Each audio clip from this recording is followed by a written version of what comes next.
setiamu. Terima kasih Tuhan buat anugerah kebaikan-Mu. Dan saat ini kami siap Tuhan untuk merenungkan firman-Mu. Engkau memperlengkapi kami dengan kuasa di tempat yang maha tinggi. Roh Kudus berhembuslah di tempat ini, penuhilah setiap pikiran, emosi, perasaan dan kehendak kami. Supaya kami punya keinginan, kehendak untuk menyenangkan hati Tuhan dan memuliakan Tuhan seumur hidup kami. Berbicaralah kepada setiap kami, datanglah kerajaan-Mu, jadilah kehendak-Mu atas hidup kami di tempat ini. Sama seperti di sorga dalam nama Tuhan Yesus, Tuhan Juru Selamat, Raja di atas segala raja yang kami sembah dan kami cintai sampai seumur hidup kami. Kami berdoa mengucap syukur. Mari setiap orang yang siap merenungkan firman Tuhan sama-sama katakan amin. Haleluya. Silahkan duduk, sudah dikasih Tuhan. Shalom, salam damai sejahtera buat saudara sekalian, ibu bapak yang dikasihi oleh Tuhan. Haleluya. Kita masuk minggu pertama di bulan Juli, saudara ya. Dan tema untuk bulan Juli adalah hidup kudus, gaya hidup untuk bangkit dan jadi pemenang. Mari kita katakan bersama yuk, hidup kudus, gaya hidup bangkit dan jadi pemenang. 2, 3. Hidup kudus, gaya hidup bangkit dan jadi pemenang. Amin. Saudara dikasih Tuhan, hari ini saya mau sharing firman Tuhan yang simpel saja, judulnya hidup bagimu ya. Kalau ku hidup bagimu, itu terinspirasi dari lagu itu saudara ya. Hidup bagimu. Jadi gini saudara, dalam bahasa Yunani ya, kata kudus itu menggunakan kata hagios ya. Hagios itu artinya dipisahkan untuk dikhususkan bagi Allah. Ya, saya ulangi, kudus, suci itu kata Yunaninya hagios, artinya dipisahkan, dibedakan untuk dikhususkan bagi Allah atau untuk hidup bagi Allah. Makanya saya beri judul hidup bagimu ya, sesuai dengan tema hidup kudus. Nah, sepanjang bulan ini kita akan renungkan baik di Sunday service maupun nanti di Community of Love. Bagi saudara yang belum join, kita punya small group namanya Community of Love atau Cool. Saudara bisa ikut setiap hari Rabu saudara ya, online melalui Zoom, tapi beberapa juga mulai onsite. Supaya apa? Supaya kebenaran ini bukan hanya kita dengar di hari Minggu, tapi kita bisa diskusikan, kita bisa sharing. Bahkan kalau ada pertanyaan mungkin saudara bisa saling berbagi satu dengan yang lain. Dan juga kalau saudara ada pergumulan, di Cool lah saudara akan didoakan ya. Jadi saya ajak kita semua yang belum join untuk join bersama, dan saya minta Gembala Cool boleh lambaikan tangan. Iya, para Gembala Cool boleh lambaikan tangan. Nah, jadi saudara bisa yang tinggi dong Hana. Iya, itu tuh ya. Nih yang tinggi Grace, yang tinggi. Saudara yang belum join boleh kontak Gembala-Gembala Cool yang ada. Haleluya. Baik, hari ini saya mengajak kita belajar dari teks populer. Saudara pasti sudah tahu cerita ini, tapi saya pingin kita sekali lagi merenungkannya ya saudara. 1 Samuel pasal 16 ayat 1 sampai 13. Saya baca ayat 1, saudara ayat 2. Demikian kita saling bergantian. Ini cerita mengenai orang yang dikhususkan bagi kemuliaan Tuhan yang bernama Daud ya. Terkenal sekali saudara. Oke, saya akan baca ayat 1, kemudian saudara ayat 2, mari kita baca bersama-sama ya. Berfirmanlah Tuhan kepada Samuel, berapa lama lagi engkau berduka cita karena Saul? Bukankah ia telah kutolak sebagai raja atas Israel? Isilah tabung tandukmu dengan minyak dan pergilah, aku mengutus engkau kepada Isai, orang Betlehem itu. Sebab di antara anak-anaknya telah kupilih seorang raja bagiku. Ayat 2, silakan. Tapi Samuel berkata, bagaimana mungkin aku pergi? Jika Saul mendengarnya, ia akan membunuh aku.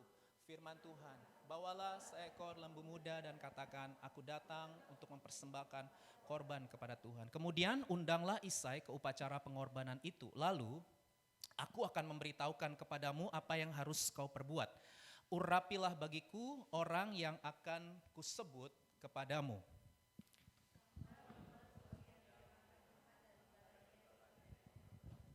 Tua-tua di kota itu datang mendapatkannya. Adakah kedatanganmu ini membawa selamat? Jawabnya, iya benar. Aku datang untuk mempersembahkan korban kepada Tuhan. Kuduskanlah dirimu dan datanglah dengan daku ke upacara pengorbanan ini. Kemudian ia menguduskan Isai dan anak-anaknya yang laki-laki dan mengundang mereka ke upacara pengorbanan itu.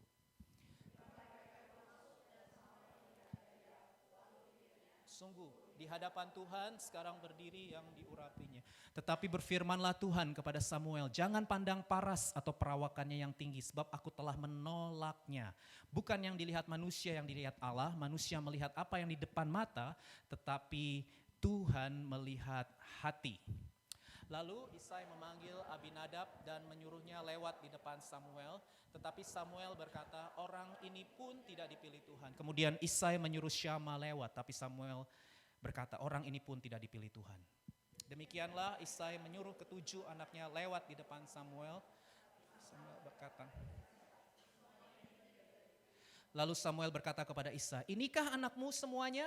Jawabnya, masih tinggal yang bungsu tapi sedang menggembalakan kambing domba. Kata Samuel kepada Isai, suruhlah panggil dia sebab kita tidak akan duduk makan sebelum ia datang kemari.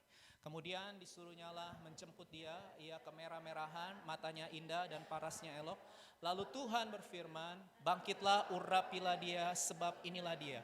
Samuel mengambil tabung tanduk yang berisi minyak itu dan mengurapi Daud di tengah-tengah saudara-saudaranya. Sejak hari itu dan seterusnya berkuasalah roh Tuhan atas Daud, lalu berangkatlah Samuel menuju Rama.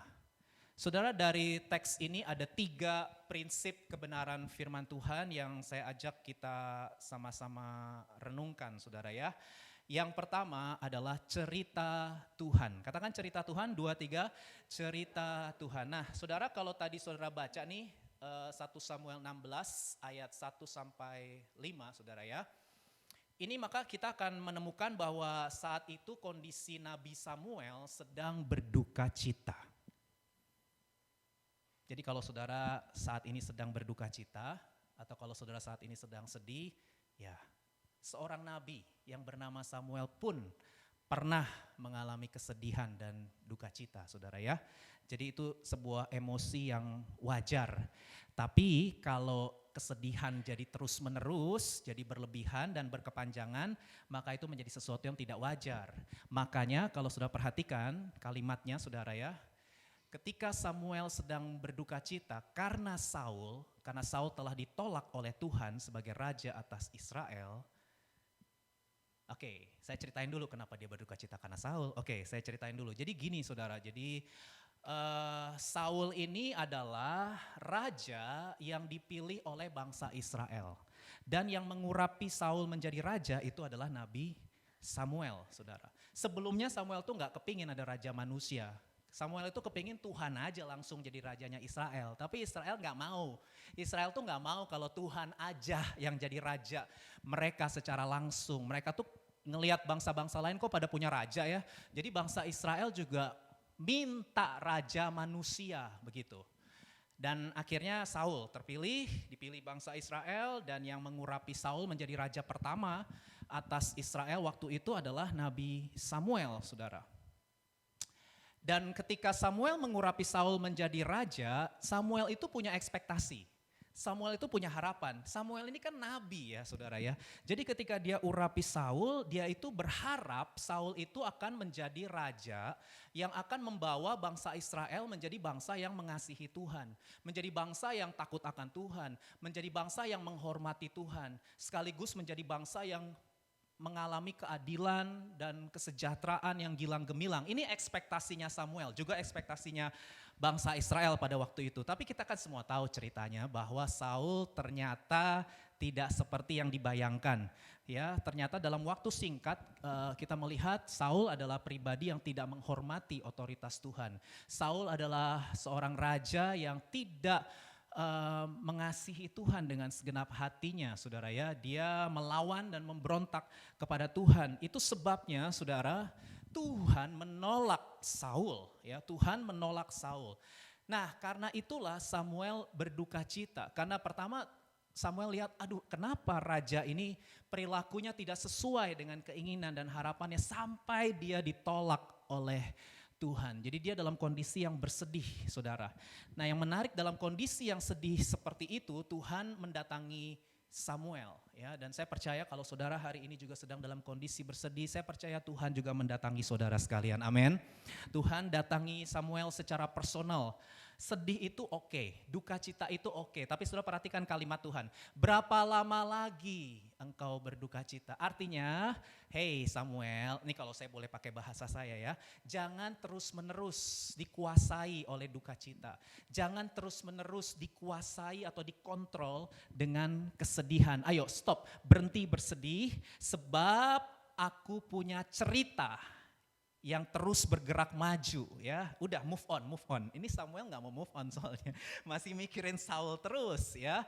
Kata Tuhan, udah lupakan yang di belakang, Saul telah aku tolak. Karena aku sekarang punya cerita baru. Aku punya raja baru yang aku pilih untuk umatku Israel dan untuk hidup bagi kemuliaanku. Samuel, pergi dan urapi raja itu. Kira-kira begitulah bahasanya Tuhan kepada Samuel, saudara ya. Dan saya percaya ini juga bisa kita pelajari saat ini saudara sedang sedih, saat ini saudara sedang duka cita, mari kita berhenti. Amin saudara, karena Tuhan punya cerita buat hidup kita belum selesai. Bilang sama kanan kiri, cerita Tuhan buat hidupmu belum selesai, bilang. Amin, amin. Jangan terus menerus ada dalam ratapan dan duka cita. Amin saudara, karena Tuhan kita adalah Tuhan yang terus bergerak maju. Bilang kanan kiri, move on. Amin. Kita juga harus move on. Lupakan yang ada di belakang, segala kesedihan yang tidak sesuai kenyataan, ya, ekspektasi, harapan, keinginan yang gak sesuai kenyataan. Oke, sekarang waktunya untuk kita mengikuti Tuhan yang sedang terus menuliskan ceritanya dalam kehidupan kita, saudara. Dan di ayat 1 dituliskan bahwa Tuhan mengutus Samuel untuk pergi kemana? Ke Bethlehem, untuk mengurapi seorang raja yang Tuhan sudah pilih, saudara. Tapi coba lihat responnya Samuel. Di ayat 2 Samuel berkata begini, bagaimana mungkin aku pergi Tuhan? Jika Saul mendengarnya, kalau sampai Saul tahu, aku mau mengurapi raja baru yang akan menggantikan dia. Apa yang akan terjadi saudara kalau Saul tahu? Saul pasti akan ngamuk, Saul pasti akan marah, dan Saul akan membunuh Samuel. Masuk akal gak saudara? Halo? Masuk akal. Jadi saat itu ternyata Samuel bukan hanya mengalami kesedihan, tapi dia juga sedang mengalami ketakutan. Sebenarnya sebagai seorang nabi, dia kepingin taat pada firman Tuhan. Ya kan firman Tuhan ini ya, perintah Tuhan. Tapi dia tahu bahwa ketaatannya itu mengandung resiko. Kalau dia taat sama Tuhan, dia bisa dibunuh. Dibunuh siapa saudara? Dibunuh orang nomor 1 di Israel. Waktu itu Saul masih menjadi raja. Itu sebabnya menurut saya ketakutan Samuel ini adalah ketakutan yang wajar. Tapi sekali lagi Tuhan tidak mau orang percaya itu hidup dikuasai oleh ketakutan. Amin saudara. Saudara boleh sedih, saudara boleh takut. Tapi jangan berlebihan dan berkepanjangan. Karena kita punya Tuhan yang ceritanya itu belum selesai. Amin. Dan Tuhan kita adalah Tuhan yang terus bergerak maju. Dan Tuhan kita akan memberikan strategi. Karena kalau saudara perhatikan Tuhan itu kasih strategi ke Samuel. Tuhan itu kasih hikmat kepada Samuel. Karena Tuhan tahu Samuel saat itu kondisinya sedang sedih dan sedang takut karena resiko yang akan dia ambil kalau dia taat kepada firman Tuhan saudara ya. Tuhan kasih strategi nih, saudara coba lihat strateginya ada di ayat 3 dan di ayat 4 saudara ya. Tuhan bilang begini, ayat 2, bawalah seekor lembu muda dan katakanlah bahwa aku akan datang mempersembahkan korban kepada Tuhan. Jadi gini, ini bahasanya ya. Gini, Samuel kamu pakai strategi ini, Tuhan yang kasih hikmat kepada Samuel. Kamu kumpulin itu semua pemimpin kota, bilang, ayo aku mau mempersembahkan korban kepada Tuhan. Ya. Jadi kan Saul taunya ini agenda resminya itu yang Saul tahu adalah ini Samuel mau mempersembahkan korban, lalu dia invite para pemimpin kota untuk ikut saudara ke Bethlehem. Itu agenda resmi. Tapi sebenarnya ada agenda tidak resmi ya, yaitu undanglah Isai dan keluarganya saudara ya. Undanglah Isai dan anak-anaknya dan nanti aku akan kasih tahu sama kamu Sam maksudnya Samuel, aku akan kasih tahu mana nih raja yang aku pilih dari antara anak-anak Isai saudara. Jadi ini sebuah strategi yang Tuhan kasih. Tuhan kita itu luar biasa saudara. Dan saudara perhatikan bagaimana respon Samuel ayat 4, Samuel berbuat seperti yang difirmankan Tuhan. Amin saudara, artinya Samuel tahu ketaatan kepada Tuhan itu memang bisa memiliki resiko. Tapi Samuel tahu ketaatan kepada Tuhan itu selalu benar. Saya ulangi sekali lagi, ketaatan kepada Tuhan memang bisa memiliki resiko. Tapi saudara harus tahu dan hidupi kebenaran ini. Ketaatanmu kepada Tuhan selalu benar. Itu sebabnya kalau ada pilihan tetap pilih taat seumur hidup kita. Amin saudara. Bilang kanan kiri, ketaatan kepada Tuhan selalu benar. Amin. Ketaatan kepada Tuhan tidak pernah salah. Memang beresiko, betul beresiko, tapi apa yang saudara pilih kalau itu taat pada firman dan perintah Tuhan, pasti ada perlindungan, ada hikmat, ada kasih karunia Tuhan yang akan menyertai dan menolong saudara, meluputkan saudara dari segala mara bahaya. Amin saudara. Itu sebabnya hiduplah dalam ketaatan. Karena memang kalau kita ingin tahu cerita Tuhan, saudara harus ngerti konsep Alkitab ya. Saya tahu sebagai manusia itu kita kepo. Saya juga kepo saudara. Sebagai manusia itu kita kepinginnya Tuhan itu udah kasih tahu semua masa depan kita, sedetil-detilnya dan sejelas-jelasnya. Kita akan bekerja di mana, bisnis apa, nikah sama siapa, tinggal di kota apa, tinggal di negara mana, mati umur berapa. Kita itu kepingin tahu sedetil-detilnya dan sejelas-jelasnya. Halo, betul nggak saudara? Iya, kita kepingin Tuhan itu kasih tahu ceritanya itu di awal. Jadi di awal tuh Tuhan kasih tahu, Dad nanti kamu kerja ini, kamu nanti bisnis ini, atau kamu melayani ini, nanti kamu nikah umur segini sama ini, dikasih tahu namanya ini, ketemunya di sini, ya terus nanti kamu tinggalnya di kota ini, di negara ini, terus nanti gitu kan, kita kepinginnya begitu. Tapi Tuhan cara kerjanya nggak begitu. Karena kalau sudah baca Alkitab, Tuhan mau kita walk by faith and not by sight. Tuhan mau kita melangkah berjalan dengan iman. Kalau Tuhan kasih tahu semua masa depan kita sedetil-detilnya, sampai perintil-perintilannya dikasih tahu semua, sejelas-jelasnya, maka kita nggak akan pernah bisa hidup oleh iman, kita hidup oleh kenyataan. Karena udah dikasih tahu semua, bahkan mati umur berapa dikasih tahu. Saudara nggak seru lagi hidup ini, halo? Dan Tuhan nggak mau hidup kita nggak seru. Tuhan mau hidup kita seru, penuh dengan dinamika supaya kita bisa terus mengandalkan Tuhan sampai akhir hidup kita, amin. Bukan berita yang nyaman, tapi itulah yang diajarkan oleh Alkitab. Alkitab mengajarkan kita untuk terus mengandalkan Tuhan sampai akhir hidup kita. Itu sebabnya ketaatan yang Tuhan minta itu bukan ketaatan karena kita sudah tahu sedetil-detilnya dan sejelas-jelasnya cerita Tuhan buat hidup kita. No, ketaatan yang Tuhan minta itu adalah ketaatan step by step. Selangkah demi selangkah. Ada lagunya ini kan? Selangkah demi selangkah. Betul gak sih Han? Ya gitu. Ya, jadi ada lagunya saudara ya, selangkah. Jadi Tuhan itu mau kita taatnya itu satu langkah di depan. Amin saudara. Iya, baru kalau sudah taat satu langkah di depan baru dibuka lagi. Taat lagi baru dibuka lagi. Gitu cara kerja Tuhan saudara. Ya, saudara mau protes tapi Tuhan memang begitu cara kerjanya. Dan percayalah bahwa semuanya ini mendatangkan kebaikan buat kita semua karena berbahagialah orang yang mengandalkan Tuhan. Amin saudara. Yang pertama cerita Tuhan. Yang kedua, mata Tuhan. Katakan mata Tuhan. Iya, yuk kita lihat ayat 6. Terkenal ya. Jadi ketika mereka itu masuk, jadi Isai dan anak-anaknya mulai melakukan meeting. Ya, meeting nih, pertemuan resmi dengan Nabi Samuel, saudara. Lalu Samuel melihat seorang anak Isai yang namanya Eliab. Lalu pikirnya, Samuel nih, waduh ini dia nih keren nih. Sungguh di hadapan Tuhan sekarang berdiri yang diurapinya. Yeah. Jadi ketika Samuel ngelihat Eliab, saudara, Samuel langsung berpikir ini dia orang yang dipilih, raja yang dipilih oleh Tuhan. Kenapa? Karena memang Eliab masuk kriteria sebagai raja. Saya ulangi, ini pikiran make sense, pikiran Samuel ini wajar saudara. Kenapa? Yang pertama, Eliab itu putra sulungnya Isai. Nah saudara harus tahu dalam budaya kuno pada waktu itu, anak sulung itu seorang yang membawa nama baik dan reputasi bagi keluarga. Itu sebabnya kenapa Samuel mikir Eliab ini rajanya, soalnya dia anak sulung. Dia yang bawa nama baik dan reputasi keluarga Isai saudara. Pasti Eliab, itu pikiran Samuel. Yang kedua, selain anak sulung, Eliab ini keren.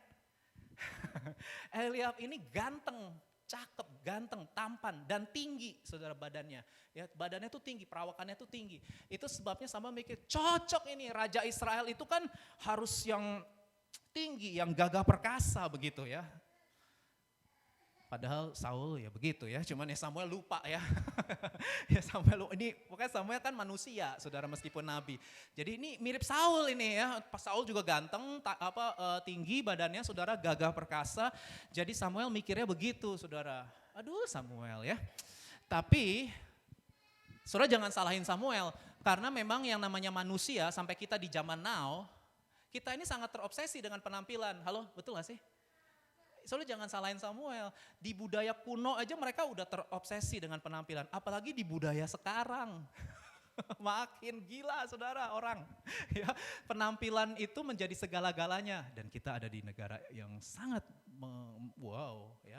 sangat-sangat mengidolakan penampilan. Jadi kita nih ada di negara yang sangat terobsesi, bahkan saya bilang sangat terobsesi, bahkan addiction dengan yang namanya penampilan, saudara. Jadi saudara jangan salahin Samuel, karena sampai hari ini memang itu insting naluriah manusia itu memang begitu. Kita juga kan begitu, kalau cari pacar, ayo Hana cari pacar, ya jangan dijawab ini. Ya pasti yang penampilannya oke lah, yang tinggi, yang ganteng, yang anak tunggal, yang punya banyak pribadi, mobil pribadi, rumah pribadi, harta pribadi, ya kan? Ya wajar saudara ya, jadi nabi aja begitu. Kita juga seperti itu, tapi kita mau belajar dari Nabi Samuel supaya jangan terulanglah kesalahan yang sama. Kenapa sih kita baca Alkitab? Ya supaya kita nggak mengulangi kesalahan-kesalahan yang dilakukan oleh para tokoh-tokoh Alkitab sekalipun mereka nabi, saudara. Makanya di ayat 7, ini ayat yang sangat terkenal, berfirmanlah Tuhan kepada Samuel, apa saudara? Jangan pandang parasnya atau perawakannya yang tinggi, sebab aku telah menolaknya. Yuk kita baca 2-3, bukan yang dilihat manusia, yang dilihat Allah. Manusia melihat apa yang di depan mata, tetapi Tuhan melihat hati. Jadi bagi Tuhan penampilan itu bukan indikator yang utama. Saya ulangi. Penampilan itu penting, jangan bilang penampilan gak penting lalu keluar dari ruangan ini sudah gak mau mandi, sudah gak mau lagi make up, sudah gak mau pakai bedak, sudah gak mau membersihkan, enggak, jangan begitu dong ya. Penampilan itu penting saudara, tapi bukan segala-galanya. Dan penampilan itu bukan indikator utama Tuhan berkenan kepada kita. Bukan, sama sekali tidak. Karena Tuhan melihat hati. Nah, saya cukup terganggu dengan kalimat Tuhan melihat hatinya Daud. Ini kan Daud ya konteksnya. Saya cukup terganggu dengan ayat ini dan saya coba berinteraksi juga. Tuhan, Daud itu kan, kita kalau belajar kisahnya Daud nih, udah pelajari belum kisah Daud? Kalau saudara pelajari kisah Daud seutuhnya, seluruhnya, saudara tahu bahwa Daud itu tidak selalu memiliki hati yang baik. Halo? Ada yang udah tahu belum? Saudara, Daud itu, kalau saudara baca ya, nih misalnya di nanti baca di rumah, 2 Samuel pasal 11 ayat 1-27 ada 2 dosa yang menurut saya fatal yang dilakukan oleh Daud. Fatal karena melanggar 2 hukum dari 10 hukum Allah. Kan ada 10 hukum Allah, 10 commandments tuh yang Tuhan kasih kepada Nabi Musa, saudara. Dan Daud pelanggar 2 hukum dari 10 hukum itu. Saudara tahu kisahnya? Daud itu seorang pezina, dia melanggar hukum yang ke-7. Dia berzina dengan Batsheba. Yang kedua, Daud itu perancang pembunuhan, dia pelanggar hukum ke-6. Dia yang merancang supaya Uria, suami Batsheba itu meninggal. Jahat saudara. Dan ini dosa serius. Halo? Iya. Jadi saya bertanya sama Tuhan, Tuhan melihat hati Daud. Bahkan kalau saudara baca, Daud itu sendiri mengakui bahwa sejak dalam kandungan ibu dia sudah ada dalam dosa. Berarti Daud sendiri mengakui hatinya berdosa. Tapi kenapa ada kalimat ini gitu ya. Jadi saya jadi berpikir-pikir ini gimana gitu saudara. Dan ternyata saudara saya coba belajar. Ada seorang teolog saudara namanya John Woodhouse. John Woodhouse ini berkata begini, ini saya ngutip dari komentari ya, jadi komentarinya seorang teolog yang bernama John Woodhouse. Dia bilang kalimat bukan yang dilihat manusia yang dilihat Allah, manusia melihat apa yang di depan mata tapi Tuhan melihat hati, itu dalam bahasa Ibrani lebih tepat diterjemahkan Tuhan tidak melihat bagaimana manusia melihat, sebab manusia melihat menurut matanya, ini dia terjemahannya, tetapi Tuhan melihat menurut hatinya. Beda ya. Bukan Tuhan melihat hati Daud, karena Daud mengakui dia dalam kandungan ibu sudah berdosa dan dia pelanggar hukum yang menurut saya fatal, saudara. Tapi Tuhan pilih Daud bukan karena Daud itu istimewa, karena Daud itu saleh, karena Daud itu suci tanpa dosa, karena Daud itu hebat, punya kualitas, enggak sama sekali. Tapi Tuhan pilih Daud menurut hatinya Tuhan. Ku di tanganmu, ku di hatimu. Ya, jadi hati Tuhan lah yang pilih Daud. Bukan karena Daud layak dan pantas untuk dipilih, saudara. Tuhan memilih Daud menurut hatinya sendiri. Dan ini bicara apa? Ini bicara pilihan Tuhan yang berdaulat dan penuh dengan anugerah. Bukan karena kebaikanku, bukan karena baik rupaku, bukan karena kelebihanku, ku dipanggil, ku dipakainya, semua karena anugerahnya. Tahu ya lagu itu? Diberikan kepada kita, semua anugerahnya bagi kita bila kita dipakainya. Ini ada sebuah quotes yang bagus. Tuhan tidak memilih orang karena mereka istimewa, saleh, hebat, suci, tanpa dosa, tidak. Tapi Tuhan memilih orang karena Tuhan berdaulat dan penuh anugerah. Dan kalau saudara tanya kenapa, saya hanya bisa jawab gini, I don't know why Jesus love me. Sampai akhir hidup saya akan tetap nyanyikan lagu itu. I don't know why he cares. Karena saya tahu sampai kapanpun saya gak pernah bisa layak di hadapan kekudusan dan kemurnian Tuhan yang sempurna. Gak pernah bisa, saudara. Kita semua bisa jadi orang Kristen, bisa percaya Yesus. Itu karena Tuhan yang kejar, saudara. Itu karena Tuhan melihat saudara dengan hatinya. Bukan karena kita qualified, punya kualitas dan lain sebagainya. Tidak, Daud seorang pendosa. Sama seperti saudara dan saya juga adalah seorang pendosa. Tapi yang menarik, saya coba search Mazmur 51. Nanti saudara baca di rumah Mazmur 51 itu adalah ungkapan hati Daud, saudara. Nah dari sini kita bisa lihat sikap hati Daud yang menurut saya menarik perhatian Tuhan. Saudara kalau sudah baca kitab Mazmur 51, kita bisa lihat bagaimana sikap hati Daud ketika dia dealing itu apa sih? Berurusan atau berhadapan dengan realitas dosa yang dia alami. Dia tahu dia seorang pezina dan perancang pembunuhan. Dan ketika Nabi Nathan menegur dia, saudara bisa lihat hatinya Daud di Mazmur 51 itu. Ingat ya, Daud itu orang nomor 1 di Israel. Sebenarnya ketika ada Nabi negur dosanya, kalau Daud itu pakai kekuasaannya, dia bisa bunuh itu nabi. Karena dia orang nomor 1 di Israel. Dia bisa katakan, Nathan diam kamu dan mulai hari ini kamu aku lenyapkan, hilang sok-sokan negur-negur raja. Karena Daud bisa menggunakan itu, tapi Daud tidak lakukan itu. Ketika Nabi Nathan menegur dosa, penjinahan dan perancang pembunuhan yang dilakukan oleh Daud. Kalau saudara baca nanti di rumah Mazmur 51, Daud mengakui. Dia tidak membantah dan dia tidak melakukan pembelaan diri. Dia mengakui tidak ada yang tersembunyi. Tak ada yang tersembunyi bagimu. Dia akui itu dosanya, ya benar. Dan Alkitab catat hatinya hancur, saudara, remuk, hatinya hancur, hatinya remuk ketika dia berhadapan dengan realitas dosa yang dihadapi. Dia gak menganggap dosa itu hal yang sepele, hal yang kecil, kan gak ada manusia yang sempurna. Saudara sering gak dengar orang ngomong gitu? Hati-hati tuh ya, belief system itu ya. Memang benar tidak ada manusia yang sempurna, tapi itu bahaya, ada sebuah value yang coba diajarkan untuk menganggap dosa itu sepele. Dosa itu remeh-temeh, dosa itu bisa diabaikan. Dosa ya namanya dosa, wajarlah. Toh gak ada manusia yang sempurna, hati-hati saudara. Itu bukan pengajaran Alkitab. Karena Tuhan mengajarkan kita untuk sempurna seperti Tuhan. Kita sedang dikuduskan, kita sedang dibenarkan, kita sedang dikuduskan, kita sedang didewasakan, saudara. Sorry, bukan dibenarkan. Kita sedang dikuduskan dan didewasakan untuk menjadi serupa dengan Tuhan Yesus, saudara. Dan hati Daud hancur, dia mengakui karena keterbukaan adalah awal dari pemulihan. Daud terbuka, dan yang kedua, Daud bertobat. Dia berhenti berbuat dosa itu, saudara. Dia tidak ulangi lagi, dia tidak lakukan lagi, dan dia kembali melakukan kehendak Allah. Artinya apa? Artinya Daud tidak tenggelam dalam guilty feeling. Saudara harus hati-hati dengan guilty feeling. Itu intimidasi si jahat yang melumpuhkan kita untuk tidak mengikuti cerita Tuhan dalam hidup kita. Ya, guilty feeling. Daud tidak terus-menerus tenggelam dalam guilty feeling. Aduh, iya aku kotor, najis, nggak layak, aku pezina. Enggak. Dia tahu Tuhan itu mengasihi dia, Tuhan terima dia.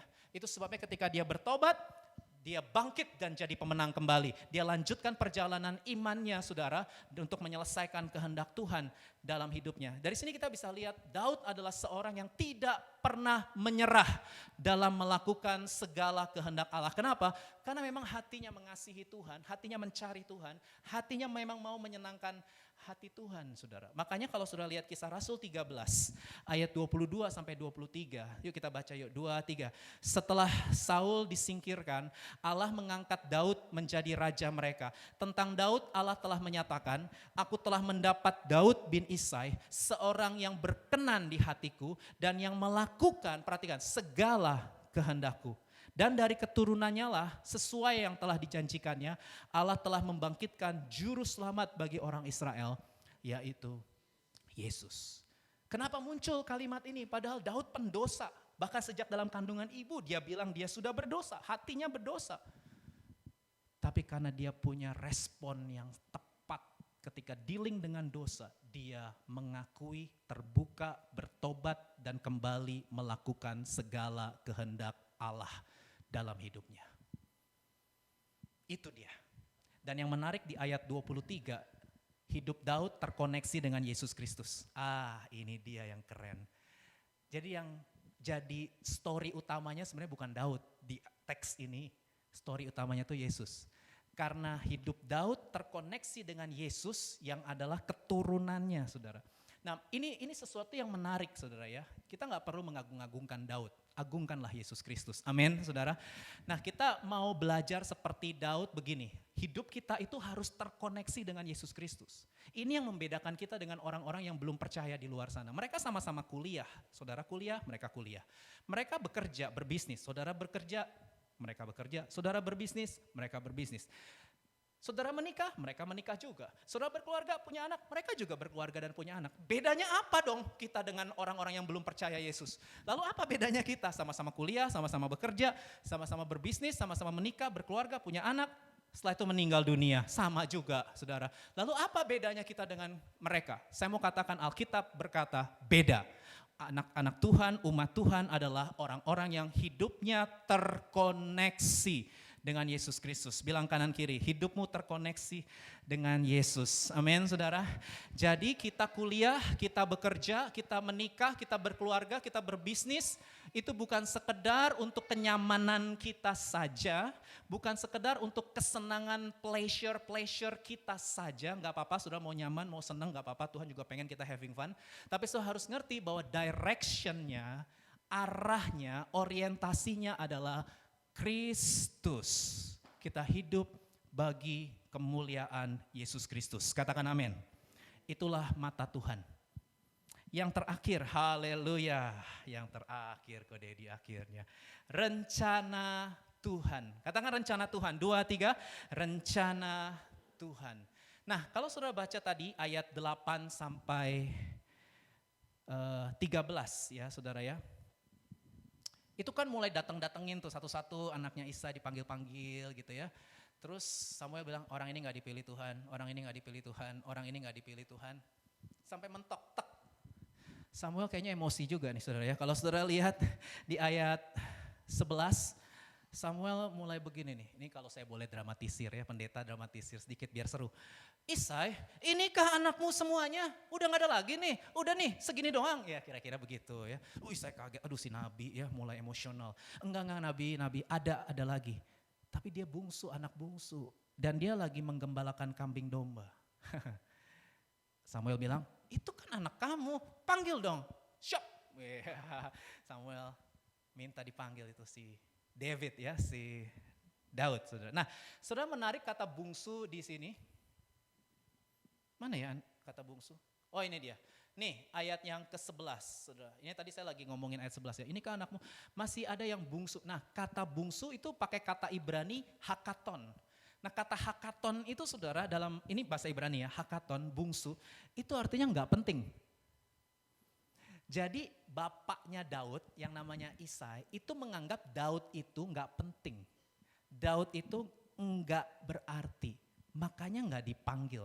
Ketika ada meeting pertemuan resmi dengan Nabi Samuel, kan padahal Samuel minta semua anakmu tolong ikut meeting. Siap, tapi enggak. Satu diabaikan, enggak dianggap. Hakaton, enggak berharga, enggak berarti, enggak bernilai, enggak penting. Itulah Daud. Ya, dan Daud pernah tulis juga kan, sekalipun ayah ibuku menolak aku, tapi engkau menyambut aku. Daud itu nggak dianggap saudara. Jadi itu sebabnya Isai nggak panggil Daud dalam pertemuan itu. Memang ada banyak tafsiran ya, ada juga para penafsir bilang gini, soalnya Daud masih terlalu muda ketika itu. Soalnya Daud itu mukanya imut-imut, raja itu nggak boleh imut-imut, ya. Nggak boleh cute, raja itu kalau artis boleh cute, ya anak kecil ini juga seni panggil Kyopta ya, itu seni panggil lucu. Tapi kalau raja nggak boleh, raja itu harus handsome, harus keren gitu loh, gagah perkasa, nggak boleh yang kemerah-merahan. Yang Daud itu imut saudara, bukannya jelek ya, imut ya, cute Daud itu. Jadi bagi Isai, aduh, ini salah satu penafsiran saudara ya. Jadi kita nggak tahu secara persis kenapa, tapi ternyata Tuhan pilih Daud. Ya, yang Tuhan pilih itu adalah Daud, saudara. Haleluya. Jadi datanglah Daud, kemudian di ayat 13 ya, Samuel langsung urapi Daud dengan tabung tanduk berisi minyak, mengurapi dia di tengah-tengah saudaranya. Nah, perhatikan kalimat ini nih saudara. Sejak hari itu dan seterusnya berkuasalah Roh Tuhan atas Daud. Saudara, kalau lihat kalimat ini kan, ini saya kalau lihat kalimat ini, saya langsung mikir, wah, sejak si Daud diurapi oleh Samuel, berkuasalah Roh Tuhan atas Daud. Itu pasti setelah itu Daud mengalami hal-hal yang spektakuler. Kenapa? Karena ada Roh Tuhan yang berkuasa atas Daud. Tapi kalau saudara baca Alkitab, bacalah nanti di rumah pasal-pasal selanjutnya. Setelah Daud diurapi dan berkuasalah Roh Tuhan atas Daud, saudara nanti baca ya. Setelah itu nothing special, nggak ada apapun yang spektakuler. Daud kembali kepada kehidupan yang biasa-biasa saja. Saudara ya, Samuel dikatakan Alkitab setelah mengurapi ya Samuel kembali melakukan daily life, dia berangkat ke Rama. Saudara, dan Daud sudah tahu setelah itu, baca nanti ya pasal-pasal berikutnya. Daud ngapain? Ke istana? Enggak. Daud menggembalakan kambing domba. Setelah ini dia kembali menggembalakan kambing domba. Ini sebuah akhir yang menurut saya anti klimaks ya, nggak seru sama sekali. Karena kita ngebayangin kalau berkuasalah Roh Tuhan atas Daud, seharusnya Daud dibawa ke istana, diperlengkapi, diajarin cara jadi raja gitu ya. Dipanggil itu para motivator, penasehat-penasehat, ajarin nih Daud. Saya maunya gitu, maunya. Tapi ketika saya baca Alkitab kok nggak terjadi seperti itu ya. Dan saudara tahu sejarah mencatat setelah peristiwa ini Daud nggak langsung jadi raja. Dia butuh 15 tahun. Lama banget. Gemes gak sih saudara? Ya, gemes gak sih? Udah diurapi jadi raja. Tapi 15 tahun kemudian baru jadi raja menggantikan Saul. Lama gak sih 15 tahun? Halo? Lama saudara. 15 tahun itu lama. Ya. Dan kalau saya jadi Daud ya, saya bakal protes sama Tuhan. Tuhan gimana sih? Aku ini udah diurapi sama Nabi Samuel, keren gitu kan. Aku udah seneng nih, tuh aku udah siap-siap jadi raja. Tapi kok yang terjadi aku disuruh kembali mengembalakan kambing domba, main ketapel dan nyanyi-nyanyi dengan kecapi. Ini apaan? Ya, ini hal-hal yang sangat biasa. Tidak ada sesuatu yang spesial dan istimewa. Nah saudara, seorang pendeta bernama Chuck Swindoll, ini saya ngutip dari Chuck Swindoll, saudara bisa cari, pastor Chuck Swindoll. Beliau bilang gini, ada 3 kata penting dari ciri khas kehidupan Daud. Yang pertama, ketidakpentingan. Jadi 15 tahun masa menanti jadi raja, saudara. Itu kan, kita kan berarti kan itu masa persiapan dong, 15 tahun. Saudara harus tahu, 15 tahun itu, tetap yang Daud lakukan itu bagi orang-orang masyarakat, bagi masyarakat ya, gak penting. Bukan sesuatu yang spektakuler, yang wow, yang bombastis, lala gitu, enggak. Ya, masyarakat menganggap Daud melakukan hal-hal yang biasa-biasa saja, main kecapi, main ketapel, belajar ketapel, sama menggembalakan kambing domba, saudara. Jadi itu kehidupan Daud. Yang kedua, kehidupan Daud itu monoton. Kita akan menganggap membosankan, main kecapi, main ketapel, belajar ketapel, sama menggembalakan kambing domba. Bosan banget, gak ada sesuatu yang wah gitu ya, monoton. Tapi 15 tahun gitu cara Tuhan, Tuhan unik ya. Dan yang ketiga, kenyataannya, kalau sudah baca ya, 1 Samuel, nih ini juga terkenal ya. Ini kisah ketika Daud berhadapan dengan raksasa Goliat. Daud belum jadi raja nih, masih di masa 15 tahun itu saudara. Saudara coba lihat, ini dia aktivitasnya Daud. Hambamu ini dia ngomong sama Saul ya, yang waktu itu oke, maju lawan Goliat. Hambamu ini biasa, ini kalimat ini penting nih, biasa. Hambamu ini biasa menggembalakan kambing domba. Dan yang menarik, Daud itu kalau ada singa, ada beruang, saudara, mau menerkam domba yang digembalakannya, lihat nih Daud nih. Dia kejar, dia hajar, ini yang dihajar beruang sama singa loh saudara ya, bukan Mickey Mouse, bukannya bukan. Ini yang dan melepaskan domba itu dari mulutnya. Dan apabila ia berdiri menyerang aku tangkap janggutnya dan aku hajar. Ini yang ditangkap janggutnya, janggut singa.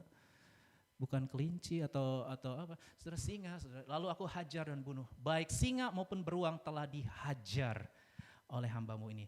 Saudara, kita lihat, Daud seorang gembala yang berdedikasi, komitmen, penuh tanggung jawab. Berapa sih jumlah kambing domba? Coba saudara lihat berapa jumlah kambing domba yang digembalakan oleh Daud sampai dia komitmennya tingkat tinggi gitu ya. Sampai ada singa, ada beruang, itu dia kejar loh ya, dia kejar, dia cabut janggutnya, dia hajar, dia bunuh loh saudara.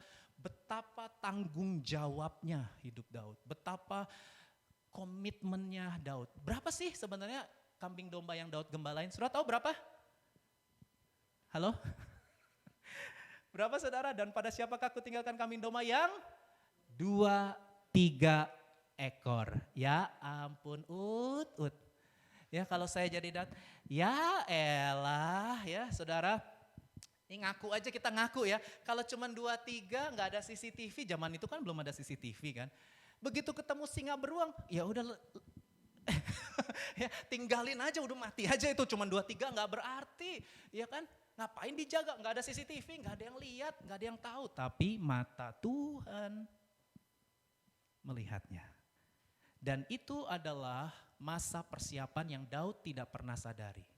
Karena bagi dia monoton, menggembalakan kambing domba 2-3 ekor, bosan saudara.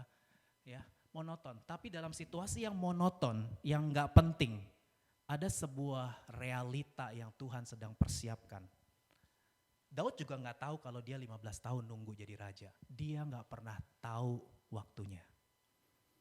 Dan itu saudara kesel loh, kalau kita, siapa sih yang suka menanti, sabar menanti, kayak restoran di Jawa Tengah, sabar menanti. Siapa yang sabar menanti? Orang sabar subur, apanya yang subur? Itu quotes-quotesnya orang-orang ya, orang sabar subur, sabar menanti. Apa sih? Saya soalnya juga menanti pasangan hidup saudara ya, udah punya target umur 30 meleset ya. Banyak melesetnya saudara ya, putus sama ini, aduh saya juga pusing saudara. Dalam masa-masa penantian itu masa-masa di mana emosi kita itu Itu sedih, takut, ya mirip-mirip Samuel tadi. Sedih, takut, kecewa, apalagi kalau kok nggak sesuai ekspektasi, kok nggak sesuai target, kok nggak sesuai keinginan, kok nggak sesuai harapan. Ya, kalau Daud jadi ya elah dombanya cuma 2-3 ekor, boya 2.000, 3.000 gitu kan ya. Kan asik gitu kalau dombanya banyak gitu kan. Ya elah cuma 2-3 ekor Tuhan apa-apaan ini ya. Tapi kalau saudara baca Alkitab, narasi Alkitab, nggak ada itu protes-protes dari Daud, saudara. Daud nggak komplain tuh, saudara ya. Dia tetap jaga komitmen dan integritasnya di hadapan Tuhan, sekalipun dia nggak dianggap oleh keluarganya. Dia nggak dianggap sama orang-orang di sekitarnya karena dia terlalu imut dan nggak meyakinkan untuk menjadi seorang raja. Tapi ini quotes bagus, saudara. Hal-hal yang biasa, monoton, gak penting itu justru tempat kerja Tuhan untuk mempersiapkan hidup kita dan membentuk hati kita. Jangan meremehkan hal-hal yang biasa, karena dari situlah Tuhan melakukan karya terbaiknya di dalam diri kita. Saudara, memang cara kerja Tuhan itu jalanmu tak terselami, itu benar sih. Oleh setiap hati kami tinggi, melampaui akal kita, melampaui pengetahuan kita, saudara. Tapi tangan Tuhan sedang merendah. Tangan Tuhan sedang merendah suatu karya yang agung mulia, saatnya kan tiba nanti. Saudara, kau lihat pelangi kasihnya. Amin, saudara. Tangan Tuhan itu berdaulat.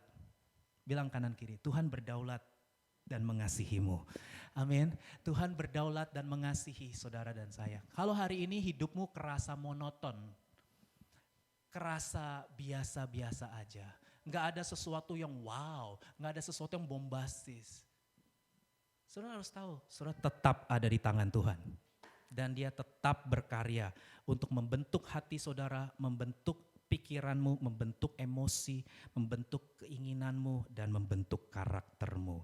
Supaya engkau siap dipakai buat misinya Tuhan yang besar dalam kehidupan kita. Mungkin ada yang di entertainment, mungkin ada yang di education, mungkin ada yang di government, mungkin ada yang di business, mungkin ada yang di gereja, mungkin ada yang di family. Ada banyak bidang-bidang yang Tuhan akan berikan, percayakan kepada saudara. Saudara yang kuliah IT, aduh ngebosenin, begadang, ya tidur 2 jam, 3 jam, apalah artinya ini. Ya mungkin saudara merasa seperti itu, aduh kayaknya hancur lebur kuliah apa, ini salah pilih jurusan ya atau apa segala macam. Saudara rasa kayaknya remuk, ya nano-nano, manis, asam, asin, ya ramai rasanya saudara merasa useless, sia-sia. Di tangan Tuhan tidak pernah ada yang sia-sia. Sekarang belum mengerti, tapi suatu kali kelak engkau akan ngerti semua yang Tuhan percayakan dalam hidup kita. Mengajar kita ketekunan, mengajar kita kegigihan, mengajar kita semangat pantang menyerah menghadapi pressure. Baik pressure dari dosen, pressure dari mana? Dari Bu Dongsan, Juin, pressure dari profesor, pressure dari teman-teman, pressure dari apapun saudara sedang hadapi di kampus saudara sedang hadapi di tempat kerja saudara, semuanya itu dipakai oleh Tuhan untuk mendewasakan, mendidik, dan mempersiapkan kita menjadi orang-orang yang siap bagi misinya. Tuhan gak pernah tertarik dengan orang-orang yang menganggap dirinya luar biasa, yang menganggap dirinya istimewa, pinter, hebat, cakap. Tuhan gak pernah tertarik dengan orang-orang itu. Kalau saudara baca kitab Kejadian sampai Wahyu, yang Tuhan pakai itu orang-orang biasa. Gak ada yang sempurna, yang hebat, yang gak ada itu. Lewat semua itu yang model-model begitu saudara ya. Daud itu gak tiba-tiba jadi raja terhebat dalam sejarah Israel. Saudara tahu sejarah mencatat sampai bendera Israel itu adalah bintang Daud. Daud itu memang sekarang ini diakui dunia sebagai raja terhebat dalam sejarah Israel. Daud juga yang menulis sebagian besar dari kitab Mazmur. Karena dia latihan main kecapi itu loh. Dia gak pernah tahu latihan main kecapi sebenarnya Tuhan lagi siapin dia untuk jadi penulis kitab Mazmur. Dia gak pernah tahu. Dia juga gak pernah tahu kalau dia gembalain 2-3 ekor kambing domba, ya ampun monoton banget 2-3 ekor. Tapi gembalain 2-3 ekor kambing domba itu adalah masa persiapan untuk Daud menggembalakan Israel. Memerintah atas Israel. Berperang dengan musuh-musuh Israel. Tuhan kerjakan itu dalam kondisi yang monoton dan biasa-biasa saja. Tuhan gak pernah tertarik dengan orang yang mengejar kemuliaannya sendiri seperti Saul yang kurang ajar dan gak hormat sama otoritas Tuhan. Yang gak taat sama perintah Tuhan, Saul. Maka ditolak. Tapi Tuhan mencari orang-orang yang mau hidup. Kalau ku hidup bagimu, hatiku tetap menyembahmu. Amin saudara. Hidup bagi Tuhan, itu arti kekudusan. Hidup kudus artinya kita dipisahkan, dibedakan, dikhususkan menjadi milik kesayangan Tuhan, milik kepunyaan Tuhan untuk hidup bagi kemuliaan nama Tuhan. Saya undang para pelayan maju. Nah sekarang saudara saya mau akhiri khotbah saya. Saudara kalau saudara pelajari kehidupan Daud itu bayangan dari kehidupan Yesus Kristus. Ya, kehidupan Daud adalah bayangan dari anak Daud, keturunan Daud yang akan menjadi Mesias. Kalau saudara perhatiin ya, coba compare ya. Ini saya nggak banyak ya, cuman sedikit aja. Saudara, Daud itu kan nggak punya penampilan sebagai seorang raja. Halo, betul? Yesus Kristus juga. Kalau saudara baca narasi perjanjian baru, waktu Yesus datang 33 tahun ada di bumi ini. Sama sekali gak meyakinkan saudara, anak tukang kayu. Penampilannya gak seperti Mesias yang diharapkan oleh bangsa Israel yang waktu itu lagi dijajah oleh Romawi. Yang diharapkan sama bangsa Israel itu Mesias yang superhero. Mesias yang bisa basmi Romawi. Yesus enggak.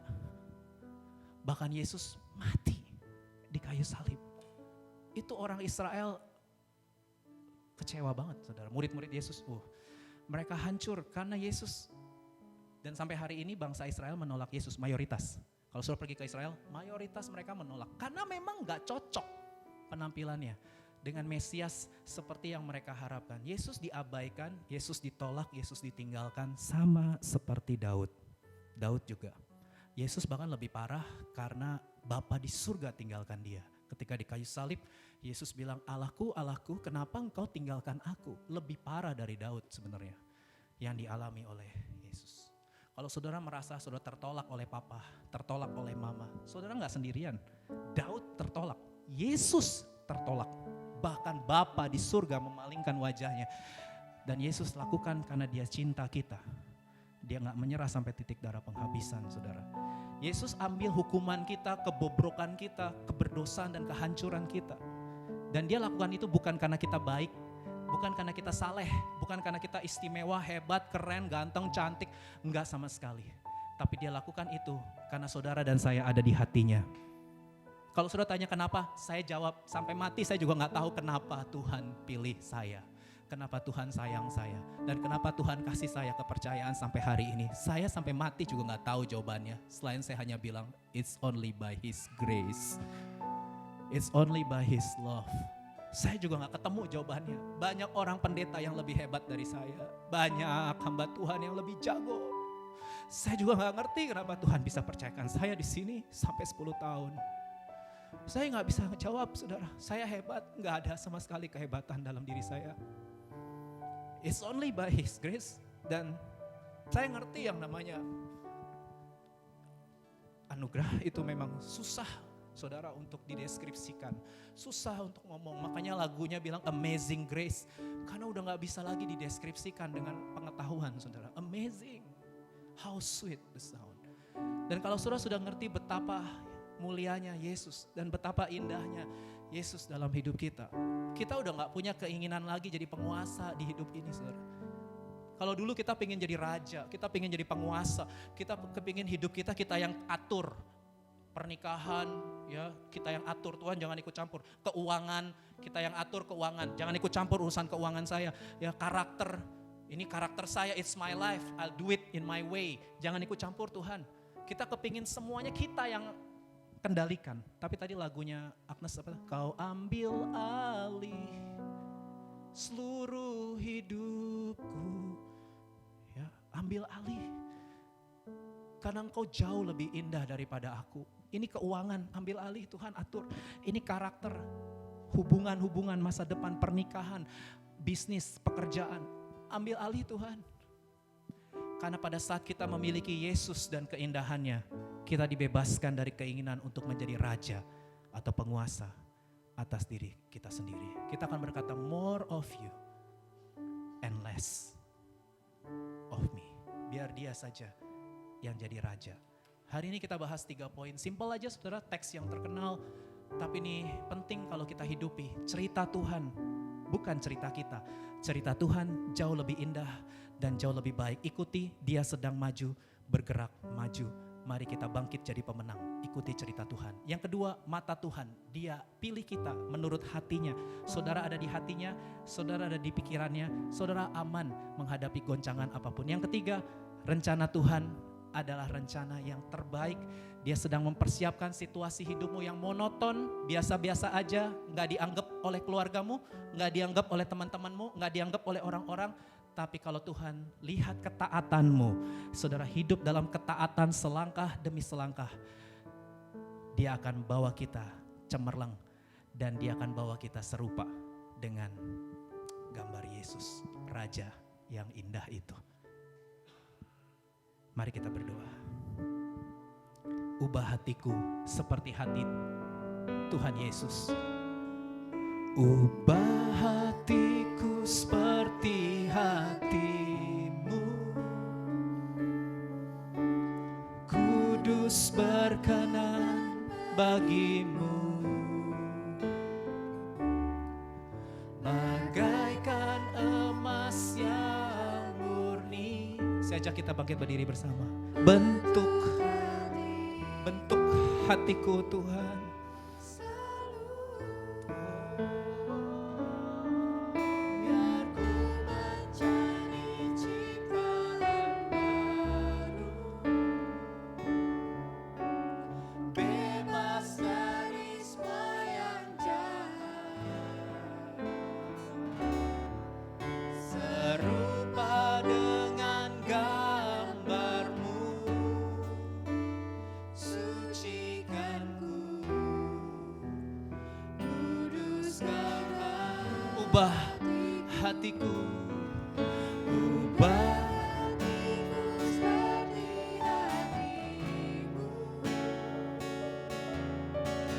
kudus berkenan bagimu,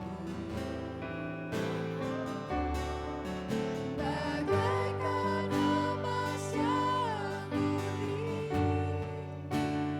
bentuk hatiku selalu, biar ku menjadi ciptaan baru, bebas dari semua yang jahat, serupa dengan gambarmu,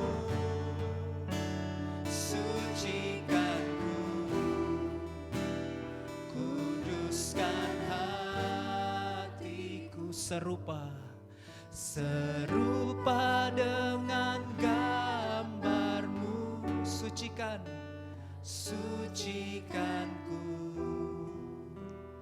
kuduskan hatiku Tuhan. Berapa banyak dari saudara mau meresponi firman ini? Mari buka kedua belah tangan saudara. Bapa, kami buka kedua belah tangan kami buka hati, ambil alih. Kau ambil alih seluruh hidup kami Tuhan. Cerita Tuhan jauh lebih berharga daripada cerita kami. Mata Tuhan jauh lebih mulia dari mata kami. Dan rencana Tuhan jauh lebih tinggi dan lebih bernilai daripada rencana kami. Mulai hari ini Tuhan kami belajar untuk membawa hidup kami terkoneksi dengan Tuhan Yesus Kristus. Kami kuliah, kami kerja, kami menikah, kami berkeluarga, semuanya kami lakukan dengan segenap hati kami untuk kemuliaan Kristus. Biar gambar Kristus semakin cemerlang dalam hidup kami, dalam keseharian kami. Tuhan kuatkan, teguhkan anak-anak-Mu yang lagi bosan dengan aktivitas mereka, dengan kehidupan mereka yang terasa monoton dan biasa-biasa saja. Kalau hari ini engkau sedang mengalami kebosanan, kesedihan, ketakutan seperti narasi Alkitab yang kita pelajari, engkau tidak sendirian, tokoh-tokoh Alkitab mengalaminya. Tapi hari ini ada roh yang lebih besar yang akan berkobar-kobar dalam hidupmu. Roh Allah yang hidup akan mengaktifkan lagi iman, pengharapan dan kasih-Mu. Dan saat ini hamba berdoa dalam nama Yesus, terima terobosan, terima lawatan, terima rencana Tuhan yang sedang mempersiapkan, mendidik hatimu, mendidik hati kami semua Tuhan, untuk semakin dewasa, semakin peka, semakin hidup taat, dan taat sampai akhir hidup kami.